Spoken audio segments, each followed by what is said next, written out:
in person. You just have to do it. You don't have time to set up, and you don't need to set up. Welcome to the Coach Dickie and Soul Searcher Show. All right, this is our first episode, guys. Glad you're excited. Welcome. Nita's like, I'm out. This is Nixie. Aw, Nixie wanted to be in it. Say hi, Nixie. Come here. You coming over here? The whole time you've been sitting there, and now Come that here, you know Nina. that we're on camera. You want to come over? Come on. You can't see Nina. She's laying next to me. She's All right. tired.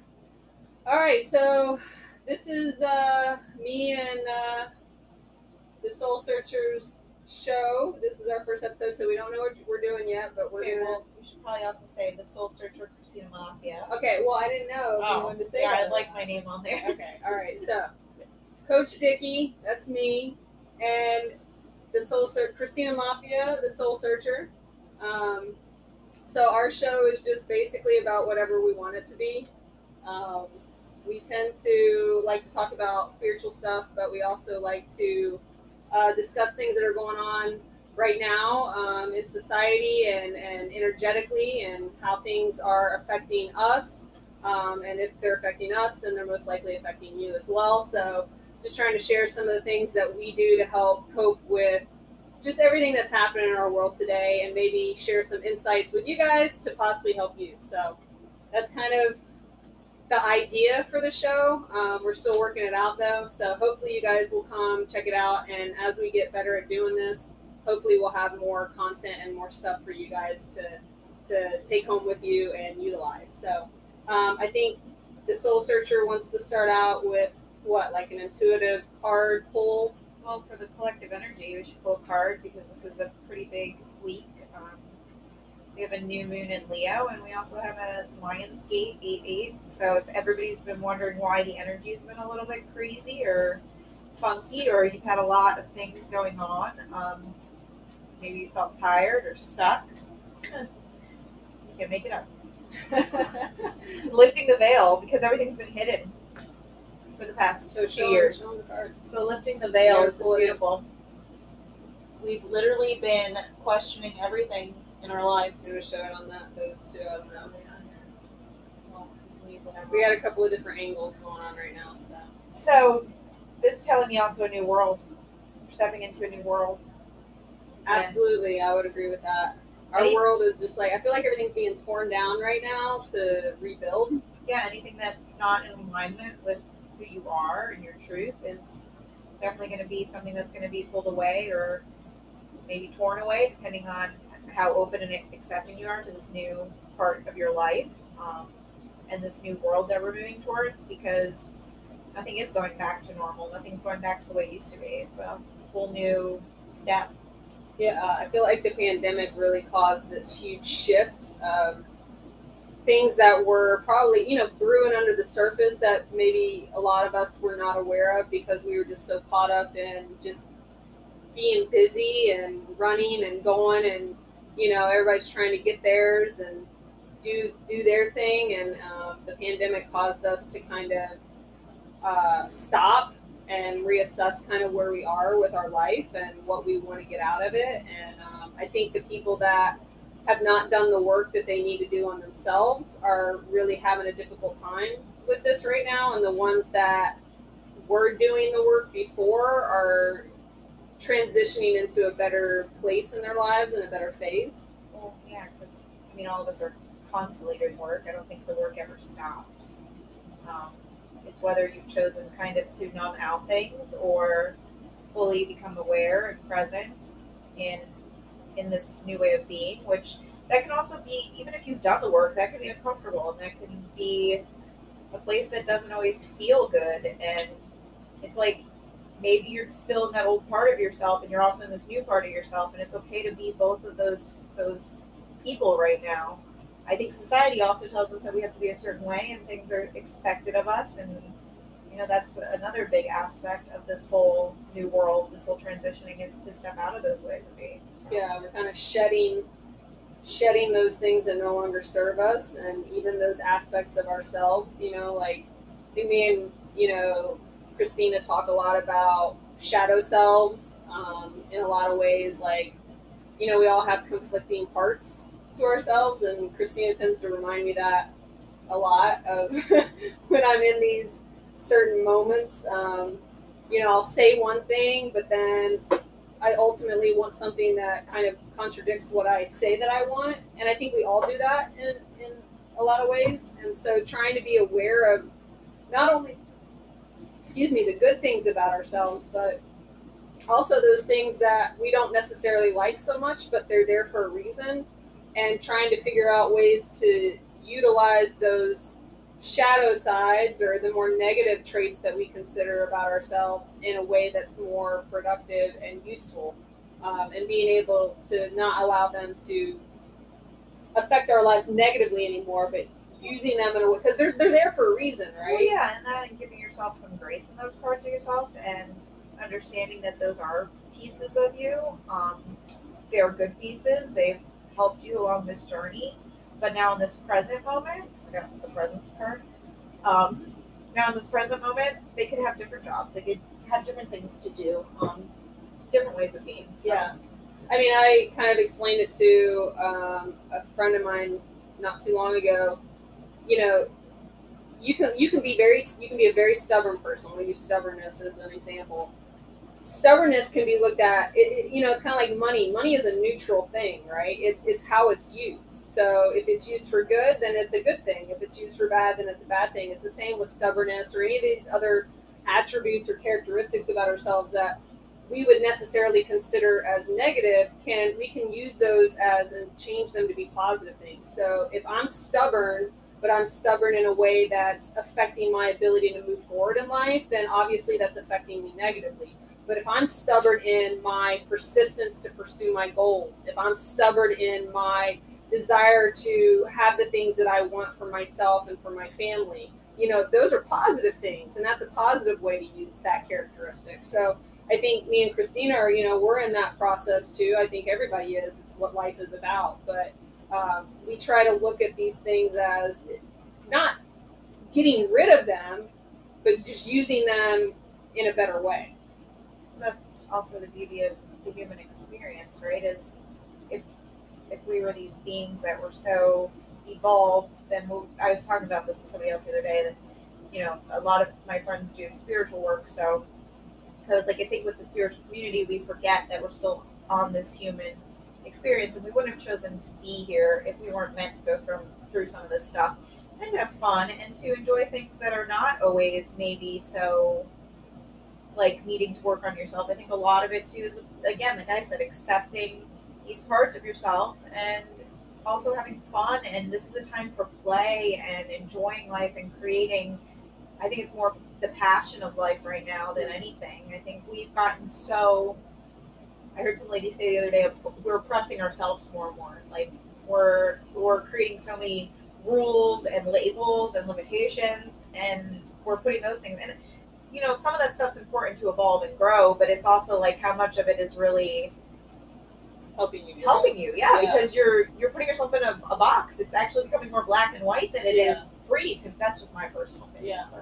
Well, I think it's kind of interesting because you and I both have totally opposite ways of being. Like you're more free flowing, and I mean to some extent, certain areas, certain areas I control things, not so much. But for me, I'm very regimented and scheduled, and very much in that like serious. Like I have a hard time just relaxing and chilling and not taking everything so serious all the time. Yeah, and I'm just a feeler, and I like to go with the flow of things. If something doesn't feel good, I'm probably not going to do it. And I think I think that's also more what things are about right now is really finding what is your truth. Who are you? And being fully, like, not conforming to be a certain way. Because again, with different types of views in the world, I know for me with the spiritual community, it's been hard because there's an expectation of how that should look for you. And I just think that just doesn't work for me. That's just not who I am. And why would we want a bunch of the same people walking around? Isn't that what this is about? Us being unique and individual? Yeah. And I think we've lost some of that as well. And I think that's also part of this new world. Each person creates and evolves and brings that unique part of them into this, whether it's from a spiritual aspect or whatever, logical standpoint, scientific. I mean, we've lost that this is who I am, and not in a way of hurting anyone, but in a way that that's what's going to create a new way of being. Yeah. Well, I think a lot of it too, those that approach life from a fearful place, and we're seeing a lot of that in our world right now with COVID and the virus and everything that's happening. We're seeing a lot of fear. Well, a lot of unknown. Yeah, a lot of Runs unknown, here. a lot of shifting, a lot of transition. And when people go through transition, they try to find what's comfortable for them to make themselves. It's like a coping skill. It soothes them, right? And so, what we're being forced to do is get out of our comfort zones and pursue those things that don't create fear in our lives, but it create expansion. Fear is a contractor, right? It causes us to contract and hide and hold. And what the universe is, or I believe God, I don't say the universe because the universe is a creation in my belief. But what God is trying to get us to do is expand our views, expand our perspectives, and say, yes, we can be progressive in life, and we can expand, and we can allow other people to be who they are. But at the same time, in doing that, we can't allow the fear to creep in and create these divides between us and others. And so we're seeing this almost this battle between expansion and contraction. And the ones that are going to move forward in this next phase, once we hopefully get past some of these issues in the world that we're dealing with, those are going to be the ones that really take off and see their lives truly become fulfilling. And the ones that are contracting and living in that fear, they're going to have a hard go of it. So just saying, better get your shit together now or you're screwed. And you better get on your knees. As far as I'm concerned, it's never too late. Yeah, I mean, my belief is get on your knees, be grateful for where you're at and what you're doing, and open yourself up to what it is that God's trying to bring into your life to make it better for you. And it's going to be uncomfortable, but you have to get okay with that. I would say also enjoy life right now.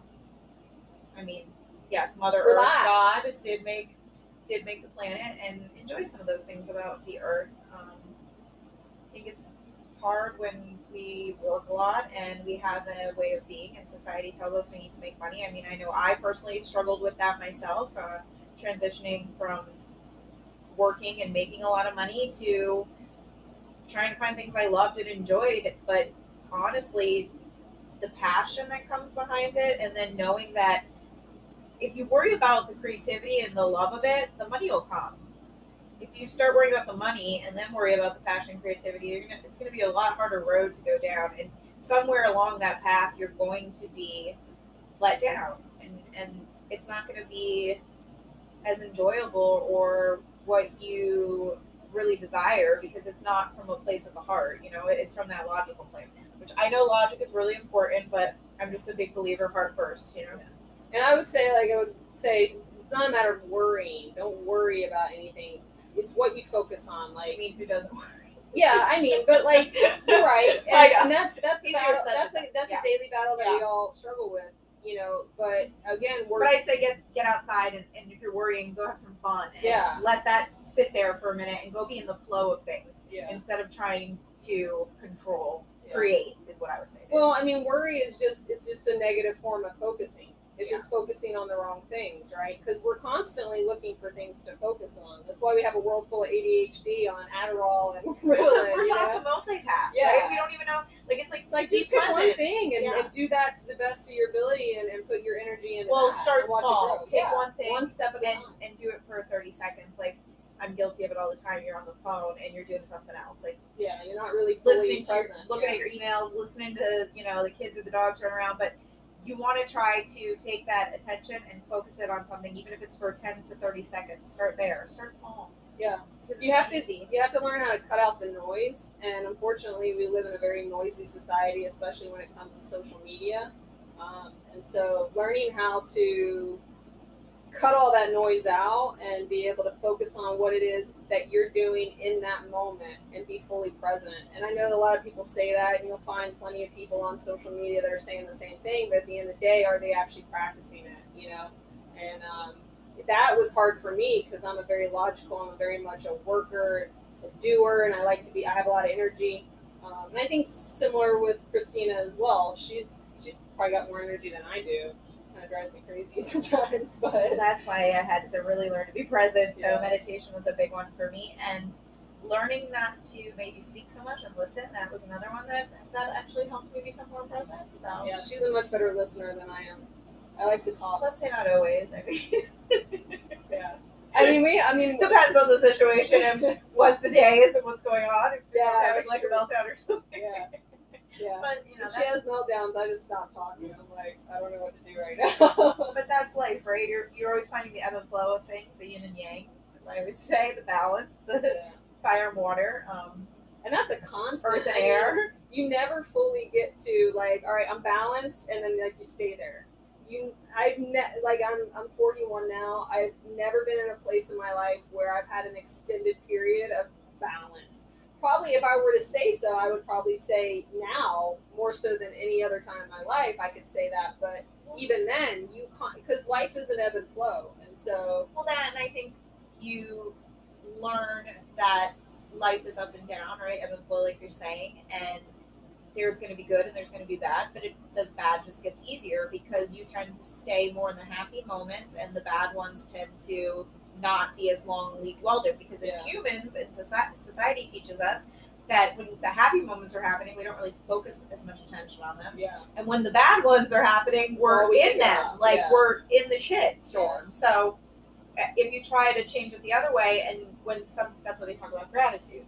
Yeah. If you try to be more grateful for the moments, and you practice mindfulness, which that's a big word that's used. So more meditation.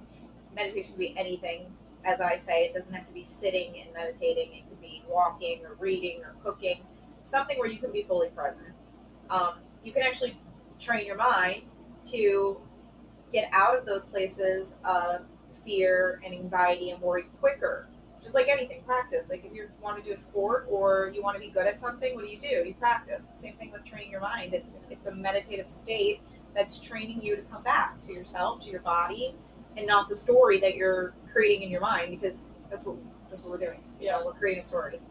Well, and I mean, I would add on to like meditation is obviously something that's a must in order to have some sort of semblance of sanity. I think in this world, in a lot of ways, but not just meditation. I feel like a lot of people focus, it's just meditation. And I personally am not. Yes, do I sit and meditate on the things that are good, that I'm grateful for, that are lovely, that are pure, that are kind? Yes, absolutely. But I think prayer is also something that needs to be added to that, because prayer is a separate thing from meditation. They're not the same. Prayer is actually putting those things out there that you are trying to pursue or that you're requesting from God, or vice versa, that God is requesting from you. And so you have to be able to be open. I think meditation is part of the listening aspect of it with God, where when I'm meditating, that's my time to be quiet and be still so that I can receive whatever God is trying to say to me. But prayer in and of itself is me speaking to God about what it is that I'm feeling and what I need and where I feel like I want to go with my life, and trying to find that purpose for myself. And so they're both needed. You need both. Communications doesn't happen unless understanding is derived. And so if I'm talking to Christina and I'm just telling her stuff, but she's not actually understanding what I'm saying, then I'm actually not communicating at all, right? I'm just using her as a sounding board, right? I'm just throwing words at her. But she has to be able to understand what I'm communicating to her before communication actually occurs. And I think that's why we need both meditation and prayer. And so if I can give a little bit of advice there, I would say that's good. Those are the two things in my opinion. Or some type of sacred space, because it depends on what your belief is.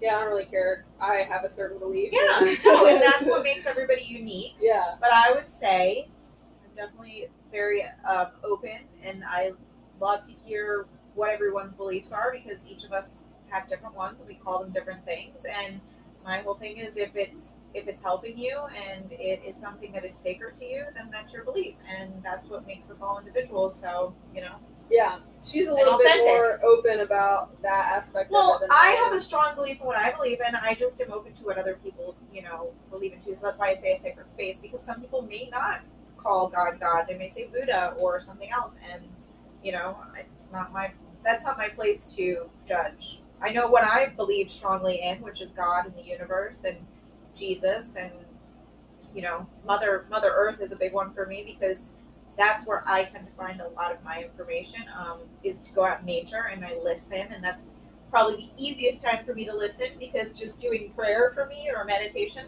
sometimes doesn't work.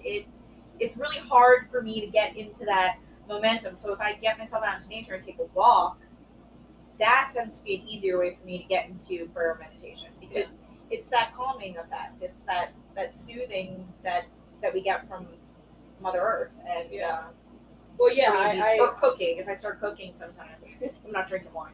Yeah, no, I mean, I like to cook and drink wine. Yeah, obviously, you can't just rely on one or two things to help you through whatever situation you're going through. You have to be able to incorporate other things into it. Well, that, and why I'm so open to things is I think that when I'm talking about having a glass of wine, that's a big thing for me. It's like, Ben, if you're following God, or if you're in the spiritual community, you can't do this or you can't do that, and it's like, that's bullshit. Like, I think that if you want to have a glass of wine, and that is something that you enjoy and you're not overly indulging in it, or if you want to smoke a cigarette, or like my friend on my channel that I always watch, my favorite person, the Leo King, says he smokes his cigarettes and drinks his Sprite, and that's his thing. That's it. But he's unique, and he's also true to who he is. So who gives a fuck? Yeah. No, I agree. And that's what I want to promote to people, is be yourself. Like, as long as from a place of love and compassion, be yourself, and don't let anyone tell you that it has to be done a certain way. Yeah. Well, I have a little bit different, unique perspective too. Like, my beliefs are very, like, I'm very strong in, like, I'm a Christian. The Bible is where I get my guidance from. God, Jesus Christ, that's what I believe. I 100% have had many conversations and exposed myself to many different types of other beliefs out there, and been able to have really good conversations with people that believe completely differently than I do. But at the same time, I'm very strong in what I believe, and I feel like if you are strong in what you believe, you should be able to back it up in some way. And so I don't judge anybody for what it is that they do believe, but I'm going to be very open and honest about what it is that I believe. And so that's kind of, expect that on this show. Christina's had to kind of... Why aren't we having more of those hard talks? Yeah, you should. It's like, we're not going to always agree on everything, but you're going to find, you might have one difference in a belief, like either religion or politics, because those usually tend to be the main ones. And it's like, that is 10% of what you believe. And then the other 90% you have in common with someone. So you're going to let that 10% of what you believe not create a friendship or something that could connect you or a bond there, because you're so strong in that judgment of the other person. You can still have that belief, be strong in your belief, but why would you just regard the other 90%? That could be something amazing. Yeah. A connection that could be amazing. Yeah. I have a lot of friends that actually I have very few Christian friends. A lot of friends that I have tend to be more of the spiritual community and Buddhists, or, they believe in the universe, or, whatever, That's not what I believe. But if I am a person that is supposed to believe in Jesus and how he lived his life and what I'm called to be as a Christian, then it's not the argument that I have with those people that's going to win them over. It's going to be who I am on a daily basis and how I treat them in and out, whether they believe what I believe or not. That's what I'm called to be. I'm called to be in the image of Christ. And not that I'm perfect by any means. None of us are. But I think what we've lost in this world is a sense of grace for each other, to be human, especially in this cancel culture. We're slanderers, we're gossipers. Social media has made it such a negative world to live in. While I'm doing this on social media, everybody's so sensitive. Yeah, and granted, there's cultural things. There's age differences that we're transitioning through. So I feel like, me and the soul searcher, the reason I call myself Coach Dickie is I'm kind of the one that pricks you. I'm the one that says the things that you may not like and you may disagree with, and you may want to fight me over it. And I'm okay with that. She's the one that's kind of the soother, She's like the Gilead's balm. You want to fight me on something too. It's cool. We all could agree to disagree, at some point in our lives. And that doesn't mean that she doesn't have fight in her. She does. If she didn't, I wouldn't be with her. You got to have a little bit of toughness to be around me. But at the same time, I think me and her, because we have such different approaches. Well, individually, that's something we should let the viewers know as well, that we are a couple, and that's another thing that we're very different. Completely different. We're very different, but I think we want to go in the same direction. Well, I think that yes, we want to go in the same direction, and we are completely different, but we are very strong and passionate about what we believe and who we are. To be honest, that's the type of people I like to be around, because I had a friend the other day say to me, "I'm too intense." I said, "Oh, well, welcome, join, come in," because those are the people that I love. Like, I've been told I'm too much my whole life. People think I'm crazy all the time. I can't tell you how many times I've been called crazy. You need to be medicated. Yeah. So I say, if anyone says that to you, own that shit. Yeah, like, all right, I'm crazy. Be that person, because we need more of that in the world. Like, be proud of who you are. And not in a sense like proud. I mean, I think we have gotten a little overboard with I'm proud of who I am, but we become so proud of ourselves that we want to push it down other people's throats. That they have to be that way. That's not really authenticity. Yeah. Because if you're really authentic in what you believe, it wouldn't matter. Nobody else wouldn't matter. Yeah, you wouldn't care really what anyone else is doing or saying. You would just be fully authentic in who you are. And someone that's authentic is showing that to the world, because then what's going to happen is the people around you are going to become authentic. Yeah. I think words don't matter as much as actions do, and that's where people will change. It's not through the words. Most people don't listen because we're not taught as a society how to listen. We're better at talking. So actions are where you're going to get, I think, way better results from people, and your actions are teaching people. You're teaching people how to treat you and also how to behave, honestly. Yeah. And I think the more authentic you become, the less you care about the people that don't like you, and the less you care about those people when they leave, because they will leave. If they don't change in some way by being around you and in your presence, they will get to a point where they'll leave. You need to take time out. There's a large bug in here, and I am terrified of bugs, guys. It's just a fly. It's like no, that is not a fly. That is huge. Oh my god, it's a horse fly. Time out. Take your time. Well, I mean, I think it's a horse fly. I think we've said what we need to say for the day. This was our first one, so thank you for joining us, guys. I'm gonna run. Hopefully, we'll be able to get something going on a regular basis here. All right. I'm not loving nature.